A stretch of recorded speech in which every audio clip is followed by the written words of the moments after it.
নমস্কার। আজকে আবার আমরা চলে এলাম কি না ইউজিসি এনটিএ নেট এর ক্লাস নিয়ে। আজকে আমরা পড়ব খুব গুরুত্বপূর্ণ টপিক, রিসার্চ অ্যাপটিটিউড। আজকে রিসার্চ অ্যাপটিটিউডের মধ্যে একটা সাব টপিক হলো কি, দ্য ক্যারেক্টারিস্টিক্স অফ রিসার্চ। আমি আপনাদেরকে একেবারে নিশ্চয়তার সঙ্গে এবং সিউরিটি দিয়ে বলছি, যদি আজকে এই ক্লাসটা আপনারা করেন তাহলে রিসার্চ থেকে যে কোনো দিন যা কিছু কনসেপচুয়াল প্রশ্ন আসুক না কেন আপনারা ক্লিয়ার করে আসতেই পারবেন, গ্যারান্টি আমি। দেখা যাক আমরা পরপর ক্যারেক্টারিস্টিক্স অফ রিসার্চের যে সাব পয়েন্টগুলো আছে সেগুলো দেখে নেব। এবং আবারও বলি, আজকে যদি আপনারা এই ক্লাসটা স্ক্রিপ্ট না করে পুরোপুরি ভালোভাবে দেখেন তাহলে অবশ্যই করে কনসেপচুয়াল প্রশ্ন রিসার্চ থেকে অবশ্যই পারবেন, অবশ্যই করে আসতে পারবেন। দেখা যাক কি বলছে না, ক্যারেক্টারিস্টিক্স অফ রিসার্চ। রিসার্চের চরিত্র বৈশিষ্ট্য যা বলবেন। প্রথম পয়েন্ট হচ্ছে সিস্টেমেটিক ইন অ্যাপ্রোচ। মানে রিসার্চ হলো কি না, তার রিসার্চের পন্থাটাই হলো সিস্টেমেটিক, খুব পদ্ধতিগত, কঠোর পদ্ধতি মেনে করা হয়। দেখা যাক আমরা এই পয়েন্টটা ডিসকাস করি। রিসার্চ ইজ কন্ডাক্টেড, রিসার্চ পরিচালিত করা হয় কিভাবে, in a planned and organised manner. মানে রিসার্চ কেমন ভাবে পরিচালিত হবে না, প্ল্যানেড মানে রিসার্চ করার আগে একটা সুপরিকল্পনা থাকবে যে এইভাবে করব, এই শেষে এই রেফারেন্স গুলো রাখবো আমি, এবং গাইড যা বলবে একেবারে সুনির্দিষ্ট পদক্ষেপের মধ্যে দিয়ে, এবং এবং কি হবে না, অর্গানাইজড ম্যানার। মানে রিসার্চ হবে একটা প্রতিষ্ঠানের আন্ডারে, কোন একটা বড় প্রতিষ্ঠানের, মানে সেইখানে তার সেই প্রতিষ্ঠানের গাইডের কাছেই আমাদেরকে কিনা রিসার্চটা করতে হবে। এরপর কি বলছে না, by following specific steps, methods and procedures. মানে রিসার্চ শুধু প্ল্যান করলে হবে না বা ভালো অর্গানাইজেশন থেকে করলে হবে না, রিসার্চ করতে গেলে কি কি ফলো করতে হবে না, স্পেসিফিক স্টেপস, কয়েকটা ধাপ, ধাপে ধাপে রিসার্চ হবে। তারপর কি করতে হবে না, মেথডস পদ্ধতি, আর কি না প্রসিডিওরস প্রক্রিয়া। মানে প্রত্যেকটা রিসার্চের কি আছে, একটা মেথড আছে এবং কয়েকটা স্টেপের মধ্য দিয়ে হবে, এবং তার কি আছে না প্রসিডিওর আছে, প্রক্রিয়া আছে। আর কি বলছে না, it is never done randomly. এটা কিন্তু খুব ভালো করে বোঝার বিষয় আছে। মানে আমার মনে হলো আর আমি রিসার্চ করে দিলাম, একটা কোনো বিষয়ে গবেষণা করে দিলাম, তা হয় না, র্যান্ডমলি কখনো হয় না। রিসার্চ করার জন্য কি প্ল্যান চাই, এবং এটা কোনো অর্গানাইজেশনের অধীনে হবে। আর কি হবে না, এর জন্য কি থাকবে না, প্রসিডিওর থাকবে, স্টেপ বাই স্টেপ হবে। আর কি হবে না, মেথডস থাকবে। তবেই গিয়ে শেষে কি একটা সুপরিকল্পিত রিসার্চ হবে। এটা ছিল ক্যারেক্টারিস্টিক্স অফ রিসার্চের 1 নম্বর বৈশিষ্ট্য বা প্রধান বৈশিষ্ট্য। 2 নম্বর বৈশিষ্ট্য আমরা স্টাডি করি, দেখা যাক কি বলছে। অবজেক্টিভিটি। প্রথমে অবজেক্টিভিটি শব্দটা আপনাদেরকে একটু বুঝিয়ে দিই। এই অবজেক্টিভিটি মানে হলো কি না, বস্তুনিষ্ঠতা। মানে আমরা কোনো সিদ্ধান্ত কোন ক্ষেত্রে নেব না, বাস্তব তথ্যের ভিত্তিতে যাচাই করে, যে তথ্য বা ডেটা আমরা পেলাম সেইটার ভিত্তিতে যাচাই করে তারপর আমরা একটা সিদ্ধান্ত উপনীত হব। কি বলছে না, objectivity means research is without any bias. বলছে অবজেক্টিভিটি মানে কি, research is without any bias, মানে গবেষণা হবে কেমন, কোন রকম পক্ষপাত ছাড়া, কোন রকম পক্ষপাত থাকবে না। আমি এই পুরো পয়েন্টটা পড়ে না আরো ডিসকাস করছি। এটা কি বলছে, অবজারভেশন, টেস্ট, এভালুশন আর free from research bias. Observation মানে কি পর্যবেক্ষণ, টেস্ট মানে পরীক্ষা নিরীক্ষা, এভালুশন মূল্যায়ন, এগুলো কি করতে হবে না ফ্রি করতে হবে কিনা রিসার্চ বায়াস, মানে রিসার্চের যে পক্ষপাত থাকে, গবেষণার যে পক্ষপাত থাকে সেটা থেকে মুক্ত করতে হবে।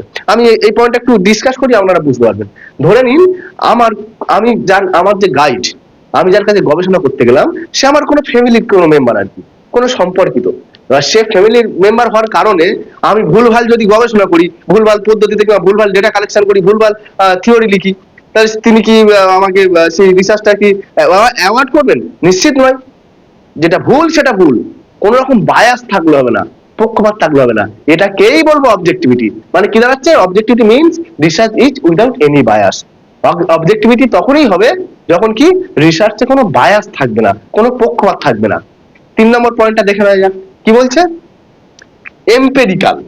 এই এমপেরিক্যাল শব্দটার অর্থ আপনাদের বুঝতে হবে। আমি পড়ি এটা, তারপর ব্যাপারটা বুঝিয়ে বলছি। কালেক্টস কি না এমপেরিক্যাল ডেটা, এম্পিরিক্যাল ডেটা মানে কি? এম্পিরিক্যাল ডেটা মানে হচ্ছে পরীক্ষালব্ধ ডেটা, তথ্য আর কি, বা গবেষণা ভিত্তিক তথ্য। মানে আমরা কিভাবে সেটা পাওয়া যায়, এই পাওয়া যায় এম্পিরিক্যাল ডেটাটা আমরা এই পয়েন্টটা পড়লেই বুঝতে পারবো। কি না, collects empirical data real time from actual observations in natural settings. মানে আমরা উল্টো দিকতে পড়লে বুঝতে হবে, ন্যাচারাল সেটিংস মানে একেবারে স্বাভাবিক ব্যবস্থাপনায় কি করতে হবে না, সেখান থেকে কি করতে হবে না, রিয়েল টাইম একেবারে সেই সময় যেখানে ব্যবস্থাপনা হবে সেই সময় কি করতে হবে, কালেক্ট যে ডেটাটা কালেক্ট করা হবে সেটাকে এম্পিরিক্যাল ডেটা বলা হবে। আমি আরেকটু ভেঙে বললে বুঝতে পারবেন। ধরে নিন আমি দুটো খাঁচা পাশাপাশি রাখলাম, একটা খাঁচায় রাখলাম বিড়াল, একটা খাঁচায় রাখলাম ইঁদুর, এবং আমরা ইঁদুরটাকে সবকিছু খেতে দিলাম, কিন্তু দেখতে হবে যে ইঁদুরটা বিড়ালটাকে দেখে খাওয়া মনোযোগ দিতে পারছে কিনা, কিংবা খাচ্ছে কিনা, কিংবা সে দৌড়াদৌড়ি করছে, ছটফট করছে নিজের জীবনের জন্য আর কি। এবার ধরে নিন আমি এই পরীক্ষাটা করার জন্য রাতে আমি দুটো খাঁচা রেখে ইঁদুরের খাঁচায় আমি খাবার দাবার দিয়ে আমি বাড়ি চলে গেলাম, পরে এসে দেখছি যে ইঁদুর কিছুই খায়নি। ওরকম করলে হবে না, আমাকে ওখানেই বসে অবজারভেশনটা করতে হবে। এই অবজারভেশনের ফলে যে ডেটাটা আসবে সেই ডেটাকে বলবো কিনা এম্পেরিক্যাল ডেটা, এবং এই এম্পেরিক্যাল ডেটা রিসার্চের ক্ষেত্রে কিন্তু খুব গুরুত্বপূর্ণ বিষয়।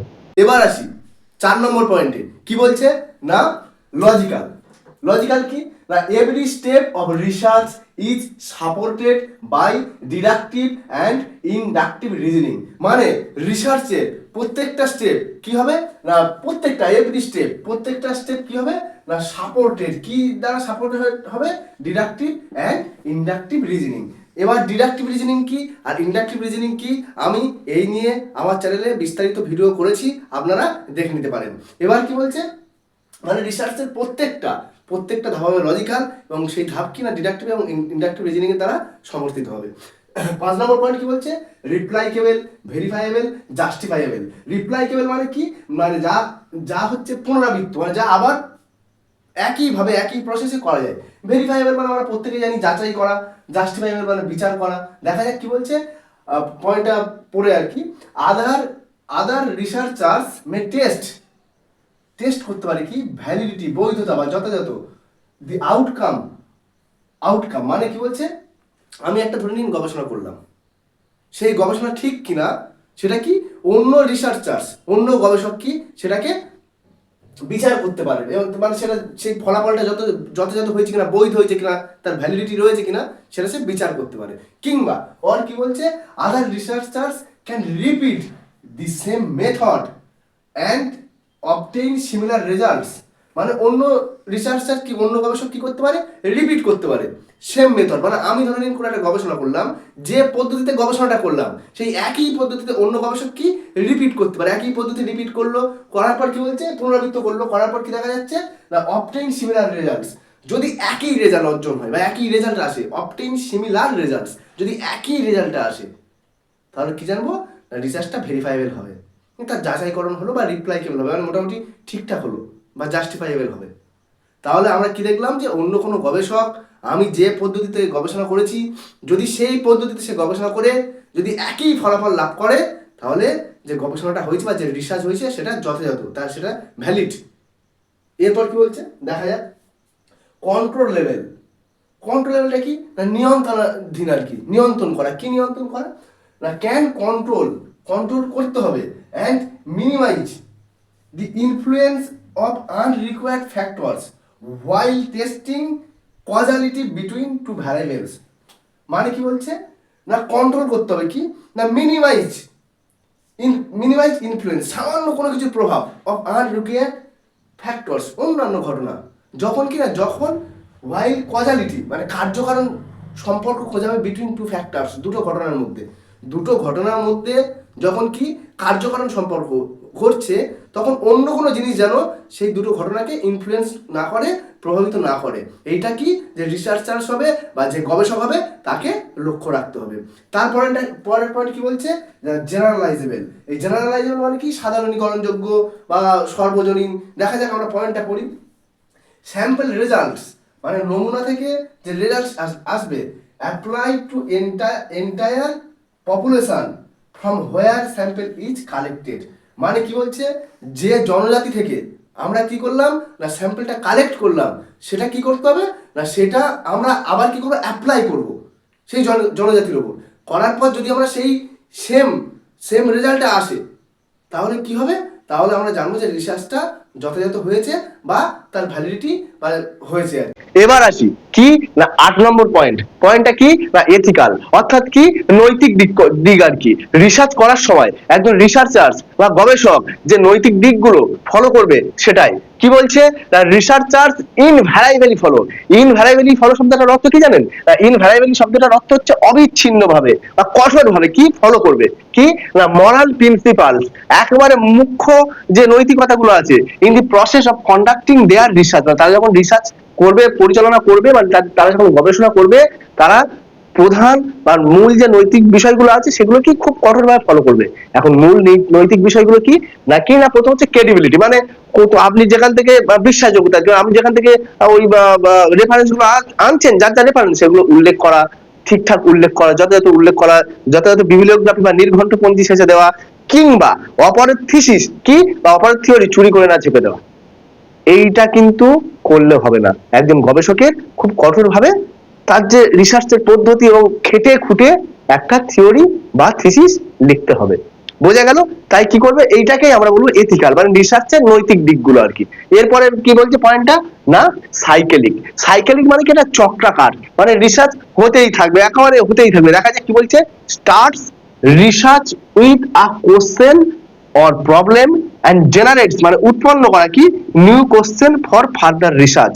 মানে বিষয়টা এইরকম না যে একজন কেউ কোনো টপিকের উপর রিসার্চ করলো, করার পর আর সেই বিষয়ে রিসার্চ হবে না, তা না। কি করবে একজন গবেষক, একজন আদর্শ গবেষকের কাজ কি জানেন? একজন রিসার্চারের কাজ কি জানেন? না যেটা বললো আর কি সাইকেলিক, মানে প্রথমে একটা প্রবলেম বা কোশ্চেনের কি করতে হবে না গবেষণা করতে হবে, করার পর সে সেই প্রশ্নের উত্তর দিল, এবং এরপরেও সেই গবেষণার মধ্যে আরো কি না জেনারেটস উৎপন্ন করতে হবে কিনা নিউ কোশ্চেন, আরো কোশ্চেন, যাতে কি আবার সেই বিষয়ে গবেষণা করা যায়। সেই গবেষক বা সেই রিসার্চার নিজে করুক কিংবা সেটা অন্য কোনো গবেষক করুক, কিন্তু জেনারেট কোশ্চেন, কোনো গবেষণা শেষে যেন আবার একটা প্রশ্ন উৎপন্ন হয়। এবং এই জন্য রিসার্চ কিনা সাইকেলিক প্রসেস, এটা চলতেই থাকে। এরপরের পয়েন্টটা কি বলছে ক্রিটিক্যাল অ্যান্ড অ্যানালাইটিক্যাল, মানে এটা একটু জটিল এবং বিশ্লেষণকারী বিষয়। দেখা যাক কি বলছে ইন ডেপথ ডাটা অ্যানালাইসিস।